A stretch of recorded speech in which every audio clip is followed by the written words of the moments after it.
وإذ قال لقمان لابنه وهو يعظه يا بني لا تشرك بالله إن الشرك لظلم عظيم وإذ قال لقمان لابنه وهو يعظه يا بني لا تشرك بالله إن الشرك لظلم عظيم.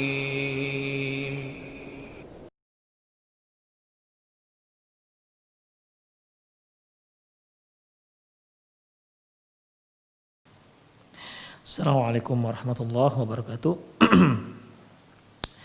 Innal hamdalillah nahmaduhu wa nasta'inuhu wa nastaghfiruh wa na'udzu billahi min shururi anfusina wa sayyiati a'malina.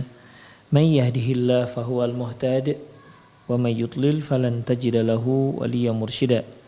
Asyhadu an la ilaha illallah wahdahu la syarika lah wa asyhadu anna Muhammadan 'abduhu wa rasuluhu alladzi la nabiyya ba'dah.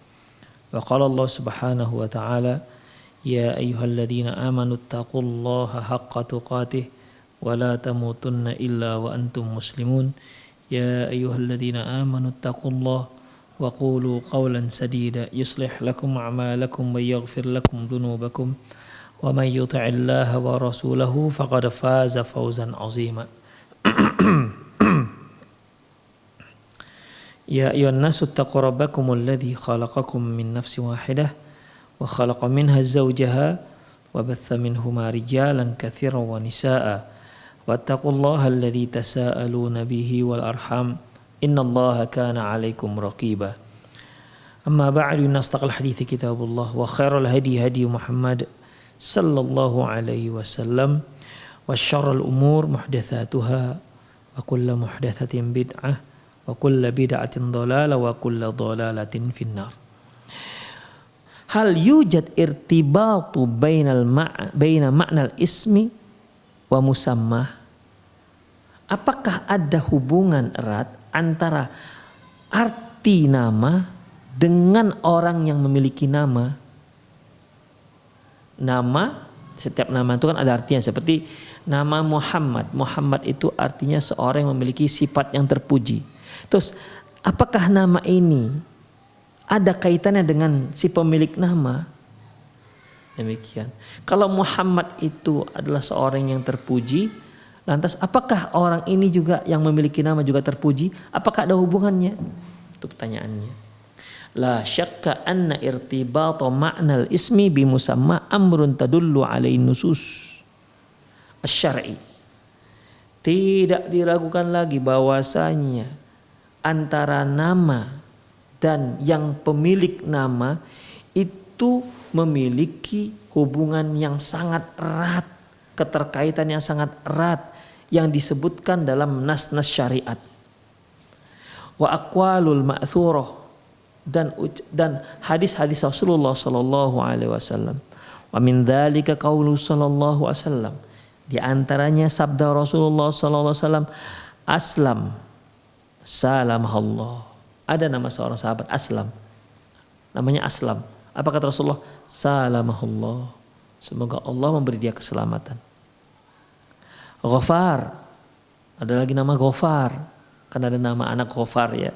Apa kata Rasulullah? Ghafar, ghafarallahu lah, ghafarallahu lah, semoga Allah mengampuni dosanya.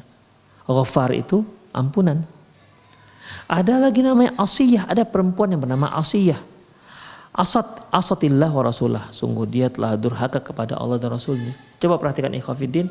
Aslam salamahullah, Aslam selamat, Allah menyelamatkannya. Ya, ghafar artinya ampun, pengampunan. Ghafarallahu laha, Allah mengampuni dia. Ada namanya Asiyah. Asiyah ini wanita yang durhaka. Namanya Asiyah ya. Jadi ada seorang wanita namanya Asiyah pada zaman Rasulullah SAW, durhaka, wanita yang durhaka. Asiyah itu artinya bukan pakai sin ya, bukan Asiyah, bukan pakai hamzah, tapi ain sod ya ha, ya tamarbutah. Asiyah. Asiyah ini nama seorang wanita yang artinya Asiyah itu adalah wanita yang durhaka. Apa kata Rasulullah? Asatillah wa rasulah. Sungguh dia telah durhaka kepada Allah dan Rasulnya. Demikian. Itu menunjukkan nama dan pengaruhnya terhadap orang yang memiliki nama. Muttafaqun alaih. Hadis diriwayatkan oleh Imam Bukhari dan Muslim. Wa qaulu sallallahu alaihi wasallam lamma ra'a Sahla bin Amr.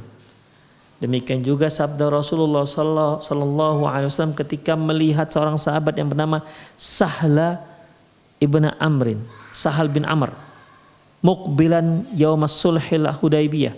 Dia datang di hari perdamaian perjanjian Hudaybiyah. Apa kata Rasulullah? Sahula amrukum. Sahal itu artinya mudah.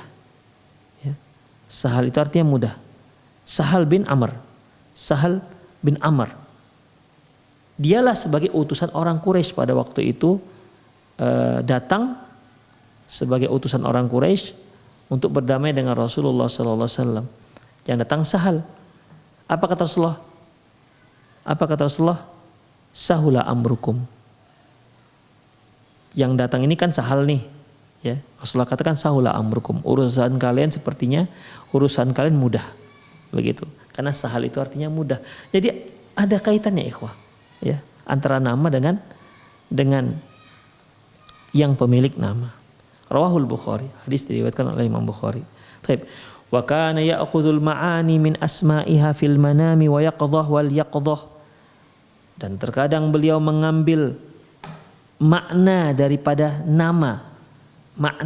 nama yang beliau lihat dalam mimpi atau dalam keadaan terjaga. Beliau ambil makna dari nama yang beliau dengar atau yang beliau lihat dalam mimpi ataupun dalam keadaan terjaga. Contohnya kama ra'a annahu wa ashabuhu fi daril Uqbah bin Rafi', yaitu beliau pernah mimpi, ya, bahwasanya beliau dan sahabat-sahabat beliau berada di kampung Uqbah bin Rafi'. Uqbah bin Rafi'. Rafi' ini itu tinggi. Fa'atau bi ratabin min ratab bin Tabah. Min ratab bin Tab. Kemudian mereka pun datang menyuguhkan rutab. Rutab itu korma yang baru dipetik dan yang sangat ranum. Ya, rutab masih basah dia. Diambil dari kormanya, kebun kormanya Ibnu Top, namanya Ibnu Top. Toba artinya baik, toba telah membaik. Fa'awwalahu. Lantas Rasulullah mentakwil mimpi ini. Jadi beliau sallallahu alaihi wasallam melihat dalam mimpinya bahwasanya beliau dan para sahabat datang ke kampung Uqbah bin Rafi'. Ya, Uqbah bin Rafi'. Uqbah dari akibat ataupun hasil. Rafi' artinya tinggi. Ya, Uqbah bin Rafi'. Kemudian beliau pun menyuguhkan kepada Rasulullah rutab itu kurma yang masih ranum dari kebun Ibnu Top.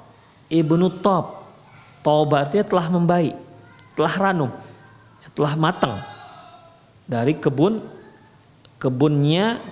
yang dimiliki oleh Ibnu Top. Fa'awalahu, lantas Rasulullah mentakwil mimpi ini, mengartikan mimpi ini. Apa itu?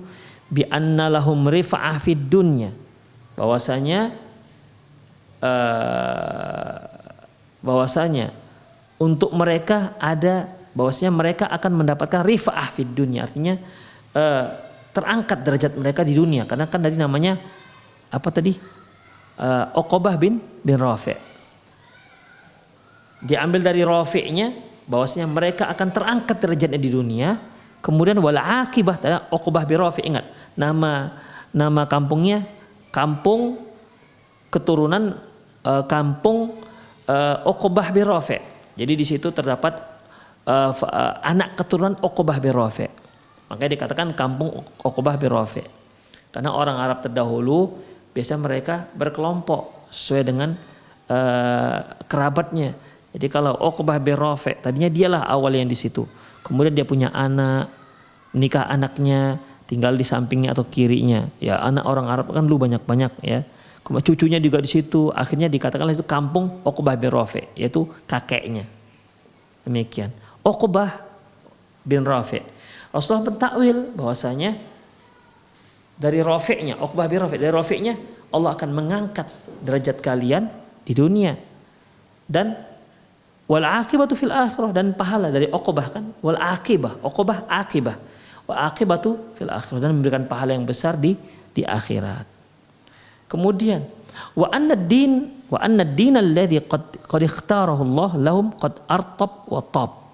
Dan agama yang telah Allah pilihkan untuk mereka artab wa tab. Artab wa tab. Kan tadi ketika Rasulullah datang dalam mimpi ya, dalam mimpi Rasulullah dan para sahabat datang di kampung Uqbah bin Rafi'. Uqbah bin Rafi' sudah ditakwil tadi. Kemudian mereka menyuguhkan rutab. Rutab itu korma yang ranum, yang diambil dari kebun Ibnu Tab. Nah, ini apa takwilnya? Mereka menyuguhkan rutab yang diambil dari kebun Ibnu Tab. Apa kata beliau? Allah Subhanahu wa ta'ala telah memilihkan untuk mereka agama yang qad artab wa tab, yang sudah ranum dan sudah matang. Demikian. Agama yang luar biasa. Itu maksudnya. Jadi beliau mengambil makna dari nama-nama yang beliau lihat dalam mimpi beliau. Demikian ikhwah. Kama fi sahih Muslim, dan ini tercantum dalam hadis sahih Muslim. Wa ta'ammala kaifa ishtaqqa ismun Nabi sallallahu alaihi wasallam min ismaini mutabiqaini limaknaha. Coba kamu perhatikan juga bagaimana nama Nabi SAW berasal dari dua nama yang memiliki dua nama mutabiqain, yang memiliki makna yang sama, mirip. Wahuma, yaitu Ahmad dan Muhammad. Jadi Rasulullah itu namanya Ahmad atau Muhammad. Fahuwa likatsati ma fihi minas sifatil mahmudah. Muhammad dikarenakan dinamakan Muhammad karena banyaknya sifat yang terpuji pada diri beliau. Makanya Rasulullah Shallallahu Alaihi Wasallam sebelum beliau menjadi nabi pun beliau sudah terkenal memiliki akhlak yang luar biasa. Amanahnya, tak pernah berdusta, sampai bukankah kaum Rasulullah SAW sempat memberi gelarnya Rasulullah Muhammad dengan Al-Amin itu sebelum beliau diangkat menjadi nabi. Setelah beliau diangkat menjadi nabi, ikhwah, ya, beliau juga seorang yang luar biasa sifatnya. Ingat ketika Rasulullah SAW baru pertama sekali mendapatkan wahyu, itu kan beliau gemetar, kemudian beliau pulang, ya, yang pertama dapat wahyu itu kisahnya beliau didatangi oleh malaikat di Gua Hira, ya kan, dipeluk oleh malaikat, kata malaikat Iqra, bacalah. Kata Rasulullah, ma ana biqari, aku enggak bisa baca. Dipeluk lagi oleh malaikat dengan lebih erat. Kata Rasulullah, ma ana biqari, aku enggak bisa baca. Dilepas. Kemudian dipeluk lagi. Hatta balagha minni juhud, kata Rasulullah, sampai aku hampir enggak bisa napas. Kemudian dilepas lagi.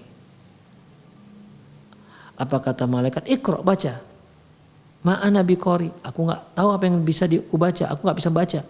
Lantas malaikat pun menurunkan ayat yang pertama, yaitu Iqra bismi rabbikal ladzi khalaq, khalaqal insana min 'alaq, Iqra wa rabbukal akram alladzi 'allama bil qalam, 'allamal insan ma lam ya'lam. Setelah itu malaikat pun hilang. Beliau pun pulang dalam keadaan takut. Sampai di rumah beliau gemetar. Beliau katakan, zammiluni, zammiluni, selimuti aku.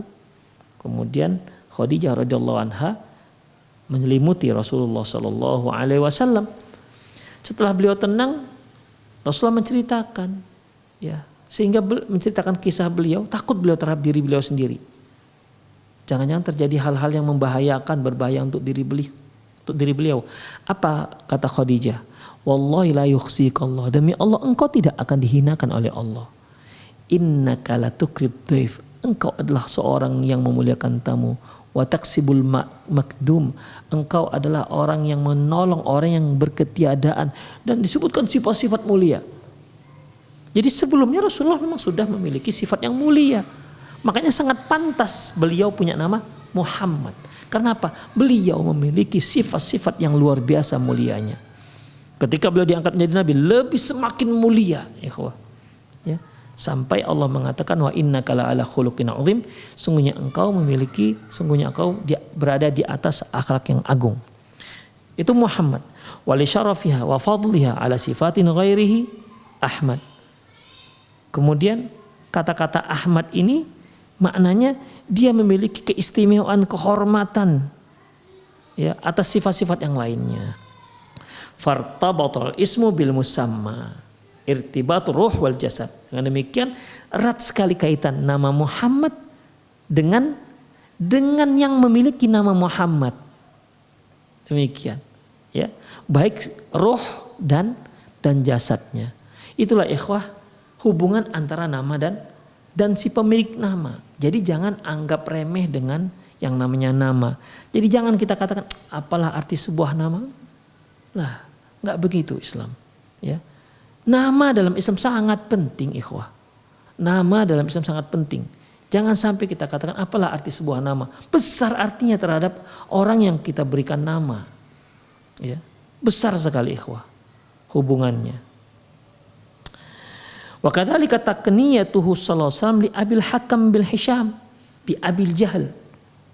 Demikian juga Rasulullah SAW memberikan kunyah terhadap Abul Hakam bin Hisham.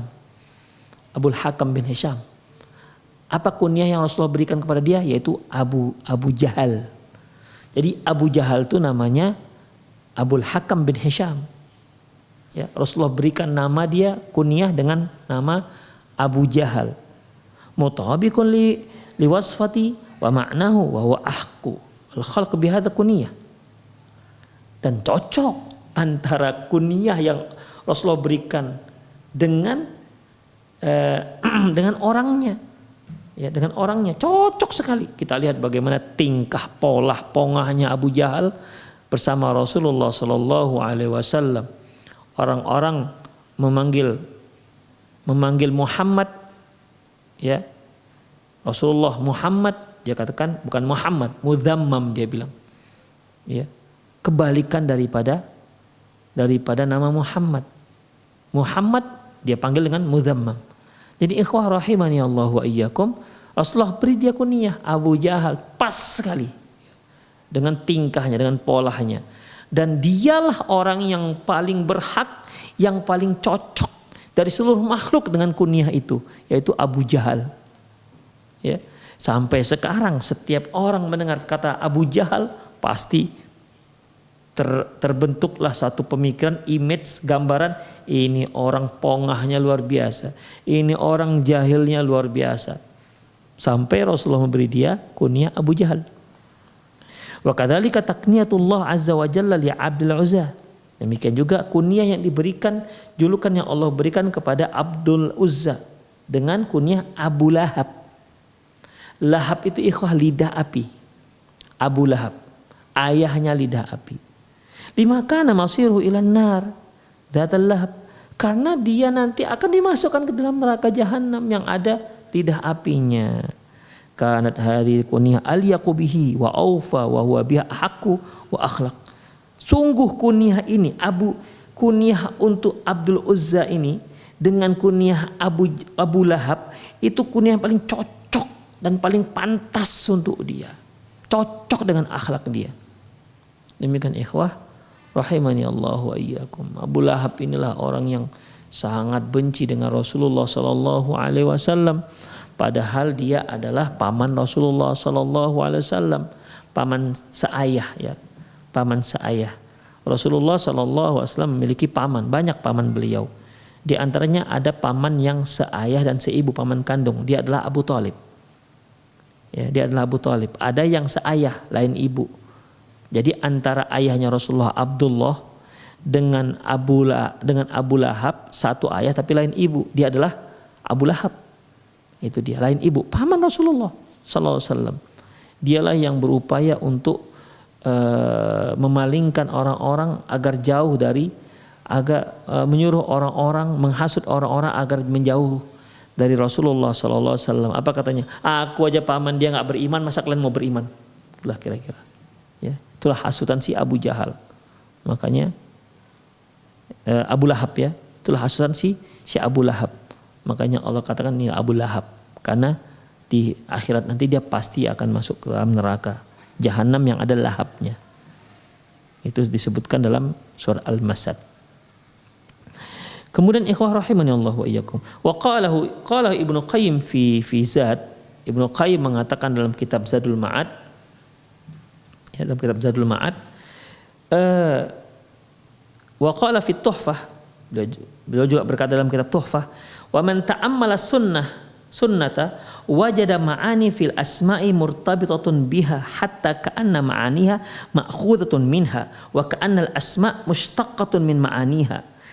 Barang siapa yang memperhatikan sunnah Rasulullah SAW, maka dia akan dapati makna, akan dia dapati arti dari makna itu sangat erat hubungannya antara nama dan orang yang diberi nama. Sampai seolah-olah arti daripada nama tersebut seolah-olah arti daripada nama itu, sifat daripada nama ya, itu cocok dengan orangnya. Dan seolah-olah nama itu juga diambil dari orangnya. Demikian ikhwah. Jadi orangnya pas dengan namanya juga pas dengan orangnya. Demikian. Kemudian ikhwah, wa idza aradta an ta'rif ta'thir al-asma'i fi musammiyatiha, kalau kamu mau mengetahui apa hubungan antara apa pengaruh nama dengan orang yang diberi nama, yang si pemilik nama, fata'ammal hadits Sa'id bin Musayyib an abih an jaddih. Kamu bisa perhatikan hadis Sa'id bin Musayyib dari ayahnya, dari kakeknya. Qala, dia berkata, ataitun nabiyya sallallahu alaihi wasallam faqal ma ismuk. Kata kakeknya Sa'id bin Musayyib, aku datang menghadap Rasulullah SAW. Lantas Rasulullah bertanya, ma ismuk, siapa namamu? Qala ana Huzun. Aku nama Huzun. Huzun itu artinya bisa sedih, bisa keras, ghilzah. Ya, bisa sedih, bisa ghilzah, bisa keras artinya, kasar. Faqala anta Sahal. Kata Rasulullah, enggak, namamu cocoknya Sahal. Ya, anta Sahal. Artinya Rasulullah ingin merubah namanya dari Huzun yang sedih atau keras atau kasar ke Sahal, keras dirubah dengan Sahal, mudah, ya, lembut. Demikian. Tapi kata kakeknya Sa'ad bin Musayyib ini, ya, si Huzun ini, la ughayyiru isman sammani abi. Aku enggak akan merubah, aku tidak akan mengubah nama yang telah diberikan oleh ayahku. Qala Ibnu Musayyib, berkata Ibnu Musayyib, fama zalat tilkal huzunah fina ba'du. Bahwasanya sifat keras itu tetap terus ada pada keluarga kami. Terus ada yang kasar, ada yang keras, ada yang sedih, begitulah kira-kira. Itu gara-gara akibat daripada tidak mau merubah nama. Itu menunjukkan, ya, nama itu sangat erat kaitannya dengan sifat orangnya. Oleh karena itu ikhwafiddin rahimani Allah wa iyyakum, pilihkanlah nama yang terbaik untuk anak kita. Berikan nama yang terbaik. Semoga Allah memberkati nama-nama tersebut. Ya, pilihlah yang terbaik karena ini sangat erat sekali hubungannya dengan orang yang diberi nama, dengan bayi yang diberi nama. Pilihlah nama yang terbaik. Ingat, itulah yang kebaikan yang pertama yang kita berikan kepada anak kita ketika dia baru lahir, dan kita beri nama yang terbaik. Demikian ikhwah rahimani Allah wa iyyakum. Waktu kita sudah 17.25. Baik, mata yusammil maulud. Kapan anak itu diberi nama? Apakah di hari dia lahir? Ataukah di hari yang ke-7? Ataukah boleh dua-dua? Atau bagaimana? Ya, yang mana yang sebaiknya? Apakah di hari pertama? Ataukah di hari yang ke-7? Atau ada hari-hari yang lain tempat kita memberi nama anak